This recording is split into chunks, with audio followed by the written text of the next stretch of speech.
Então, eu chamo para conversar conosco o Dr. Antônio Fernandes Moron, com o tema Como podemos prevenir a prematuridade do ponto de vista, né, uma visão obstétrica. O Dr. Moron é diretor médico do Centro Paulista de Medicina Fetal, coordenador do Departamento de Medicina Fetal do Hospital e Maternidade Santa Joana, professor titular do Departamento de Obstetrícia da Escola Paulista de Medicina, a Unifesp, e livre docência em saúde materna e infantil pela Faculdade de Saúde Pública da USP. Dr. Moron, prazer enorme tê-lo conosco.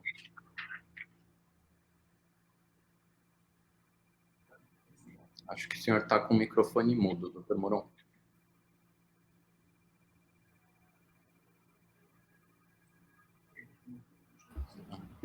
Aí, acho que agora foi.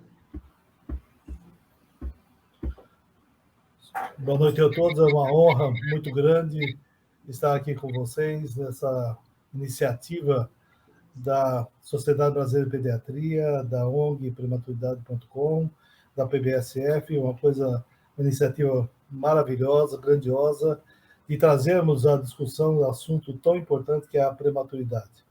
É o envolvimento do obstetra, do neonatologista, de todos os profissionais que lidam com o prematuro, que atuando em conjunto pode melhorar o prognóstico dessas crianças. E nós vamos discutir particularmente a prevenção do parto prematuro, que é o iniciar, aquilo que leva ao desenvolvimento do nascer da criança prematura. Nós sabemos que a prematuridade é uma síndrome e ela é representada por muitas causas. Ela representa hoje um contingente enorme em todo o mundo, de mais ou menos 15 milhões de nascimentos por ano, uma repercussão acentuada na saúde da criança. Não existe um teste capaz de identificar todas as causas. E também não existe um tratamento único capaz de prevenir todos os casos de parto prematuro. Por isso, a necessidade de um rastreamento cuidadoso e uma necessidade de uma abordagem individualizada de cada paciente considerada de risco. E nós, olhando o contexto histórico da evolução da prematuridade no Brasil, nós vemos que havia um período que estava decaindo a sua prevalência e voltou a subir, e acreditamos que hoje, no cenário da pandemia, essa incidência hoje seja maior do que 11%, 12% e, eventualmente, até 13% do todo da população brasileira. E veja que nós temos um contingente de aproximadamente 300 mil nascidos vivos, considerados prematuros, e muitos desses são chamados prematuros extremos, entre 22 a 27 semanas, um contingente enorme que nós temos que atuar no sentido de prevenir esses nascimentos. O trabalho maravilhoso do grupo da professora Fernanda, da professora Ruth Ginsburg, que mostra o retrato do que acontece aqui no estado de São Paulo, do impacto do parto prematuro no óbito neonatal, analisando esses óbitos que ocorreram, no caso, uma coorte enorme, mostrou a mortalidade neonatal de 8 cada 1.000 nascidos vivos. E veja, quando você estratifica por idade gestacional, nós temos que a idade entre 22 a 27 semanas, ela em comparação com o termo, ela multiplica por 258,5 vezes a morte neonatal. Entre 28 a 31 semanas, 64 vezes.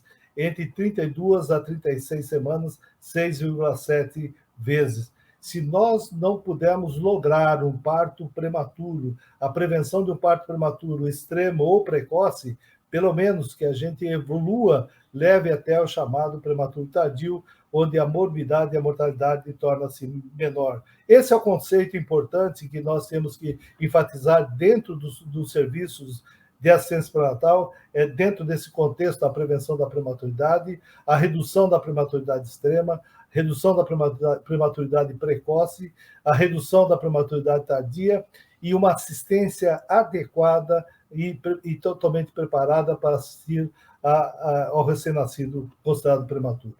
Quando você olha a prematuridade, a risco da prematuridade, ela representa hoje a prematuridade um primer, onde você pode elaborar ações que vai dentro da assistência pré-natal, elencar atividades para prevenir o parto prematuro. É muito importante ter esse conceito, usando a prematuridade como primer, dentro da estratificação de risco dos cuidados que você vai dispor a essa gestante. Lembrar a possibilidade da prematuridade espontânea, que é decorrente do trabalho de parto prematuro em 40%, da ruptura prematura de membranas em 30%, e a prematuridade de indicação médica, que hoje está aumentando cada vez mais, em função dos casos de pré-eclâmpsia, restrição de crescimento fetal, sofrimento fetal, anomalias fetais, hipertensão arterial, diabetes mellitus, placenta prévia, placenta creta e a gravidez múltipla e as suas complicações, mostrando a importância da forma holística que nós temos que abordar esse assunto de extrema importância dentro do pré-natal. O desafio está aí diante de nós. Se nós considerarmos 11%, é identificar esses 11 dentro do contingente de gestantes que atuam, que são assistidas no serviço de pré-natal. Identificar e cuidar de maneira individualizada aquela mulher considerada de risco. Nós temos o rastreamento clínico, que é muito importante, e temos grandes, hoje, marcadores importantes que alertam a possibilidade de um parto prematuro. Não vou elencar para vocês, aí está claramente os fatores importantes, características clínicas, estilo de vida, antecedente obstétrico, a gravidez atual, mas eles, no seu conjunto, identificam de 15% a 30% de parto prematuro espontâneo abaixo de 37 semanas. E, por isso, é importante outros marcadores mais objetivos, mais assertivos, por exemplo, a avaliação do colo uterino por ocasião da ultrassonografia morfológica do segundo trimestre, entre 20 e 24 semanas. A identificação de um colo menor ou igual a 25 milímetros no segundo trimestre por ultrassom transvaginal, e principalmente quando você tem o sinal do afunilamento, quando tem o encurtamento acentuado, quando tem o sinal do SLUD, são os chamados marcadores ultrassonográficos que identificam aquela mulher de risco e que necessita de um cuidado todo especial. E também, quando estamos diante do trabalho de parto prematuro, nós temos os marcadores bioquímicos, através da fibronectina fetal, e quando estamos diante de um diagnóstico de ruptura prematura das membranas, nós temos a pesquisa do marcador, que é alfa-1 microglobulina placentária, que é o PANG-1, que você apresenta um risco sugestivo de ruptura prematura de membranas, e você vai ter uma avaliação nesse sentido. Nós almejamos, com as pesquisas do microbioma vaginal, chegar naquele momento que também os marcadores, os rastreadores microbiológicos possam acrescentar. Quando você identifica que no meio vaginal você perde a dominância dos lactobacilos e outras bactérias passam a se proliferar, levando um processo inflamatório, levando uma alteração da estrutura do colo uterino, o encurtamento do colo, e aí levando ao chamado colo curto, a colimiomite, e aí o desencadeamento do parto prematuro. Nós temos aí, dentro desse contexto de avaliação de risco, a possibilidade de nós estratificarmos uma assistência pré-natal baseada no risco materno e fetal, tendo um cuidado individualizado e realizado por uma equipe multiprofissional. Esse cuidado ele pode ser ambulatorial, e hoje, cada vez mais nós temos o cuidado remoto, pela teleconsulta, o telemonitoramento, importantíssimo nas gestantes consideradas de risco.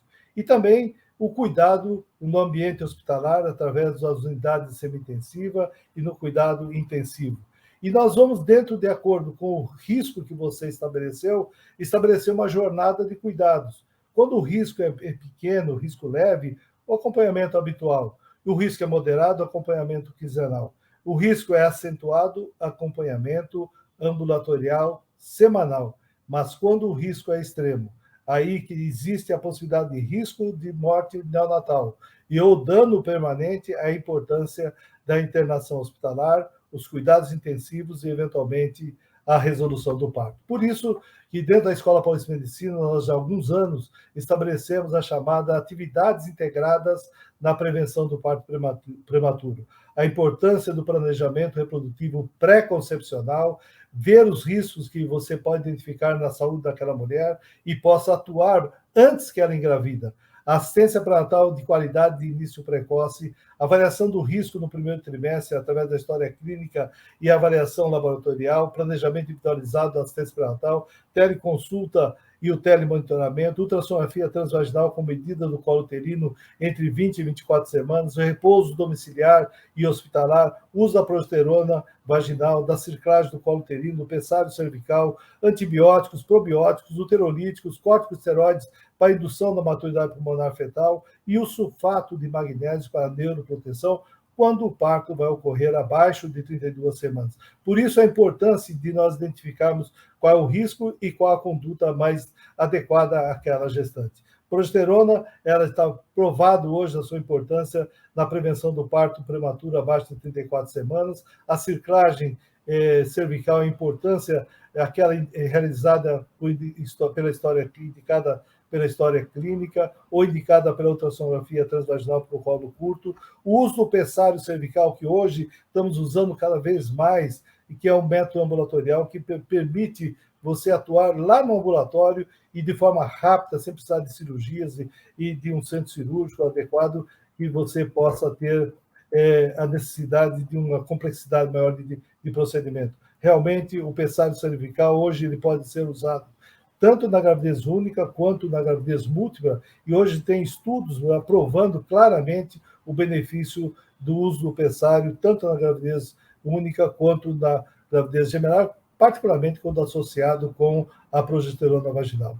E quando nós temos sinais de infecção, particularmente o sinal do SLUD, nós usamos os antibióticos. Nós temos uma experiência grande da Escola Paulista de Medicina mostrando a importância da cefazolina e da clindamicina, e outros antibióticos também são importantes, como a claritromicina, a ceftriaxona, o metronidazol, que, de acordo com o quadro, você vai escolher como alternativa terapêutica. O uso de uterolíticos, nós temos hoje um arsenal importante, a nifedipina, a tebutalina, a atozibano.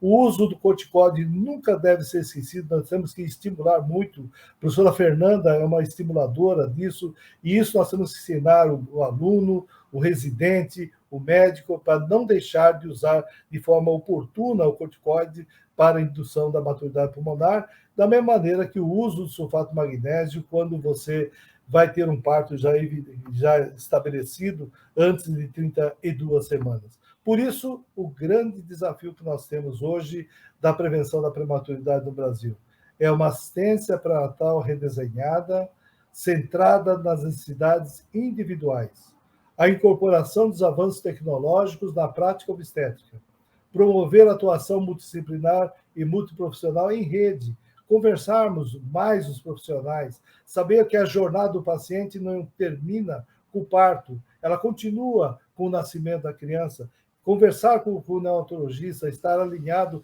com todos os profissionais que estão atuando nesse sentido.